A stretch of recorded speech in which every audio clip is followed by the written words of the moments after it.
महिला व बाल विकास विभाग हा एक अतिशय संवेदनशील विभाग आहे। या विभागामार्फत अनाथ निराधार निराश्रित बालक्या असतील, वेगवेगळ्या लाभार्थी असतील, त्यांच्यासाठी आम्ही प्रामाणिकपणे काम करतो। आणि हे काम करत असताना आपण बघितलं असेल की शासनाच्या कोणत्याही योजना असताना महिला बाल विकास विभाग हा येथील अधिकारी आणि कर्मचारी मिळून रात्रंदिवस या विभागाने काम केलेलं आहे। विशेषतः शासनाची लाडकी बहीण योजना असेल, यामध्ये सुद्धा 1 ते 1.5 महिन्यामध्ये सर्व अधिकारी आणि कर्मचाऱ्यांनी रात्रीचा दिवस करून काम केलेलं आहे। हे करत असताना महिला बाल विकास विभागांच्या अधिकाऱ्यांच्या, कर्मचाऱ्यांच्या, अंगणवाडी ताईंच्या पण काही न्यायिक मागण्या आहेत।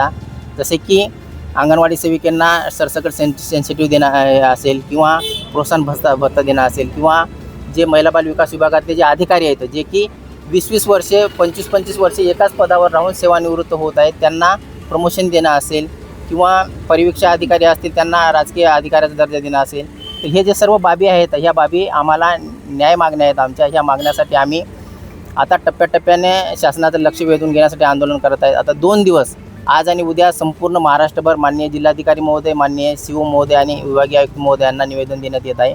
आणि यानंतर आम्ही शासनाची VC बंद किंवा विभागांची कामाची माहिती देणं बंद, अशा पद्धतीनं टप्प्याटप्प्याने आंदोलन करत आहोत। आणि त्यानंतर आमचा एक पुढचा टप्पा आहे की तरी आमच्या न्यायिक मागण्याकडे विचार झाला नाही, आमच्या न्यायिक मागण्या जर पूर्ण झाल्या नाही तर आम्ही सर्वजण सामूहिक रजेवर जाणार आहोत।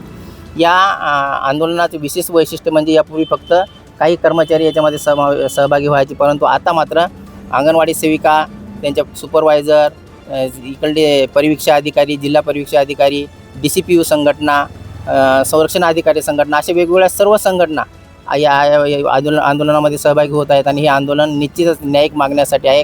आमचं आंदोलन कोणाच्या विरोधात नाही, आमचं आंदोलन कोणाला टार्गेट करणं नाही, फक्त आमच्या ज्या न्यायिक मागण्या आहेत त्या पूर्ण करून द्याव्यात अशीच आमची शासनाला विनंती आहे।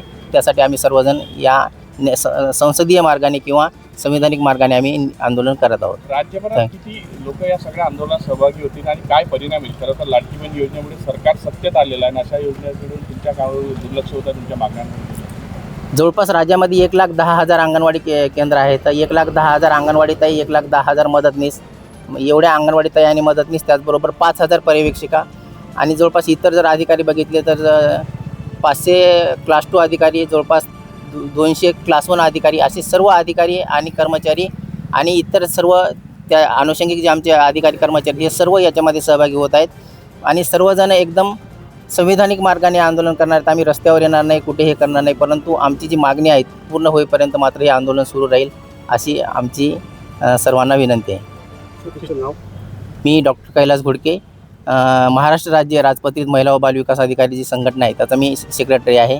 माझ्यासोबत कोल्हे मॅडम आहेत आणि जिल्हा महिला बाल विकास अधिकारी मेसरे साहेबसुद्धा आहेत।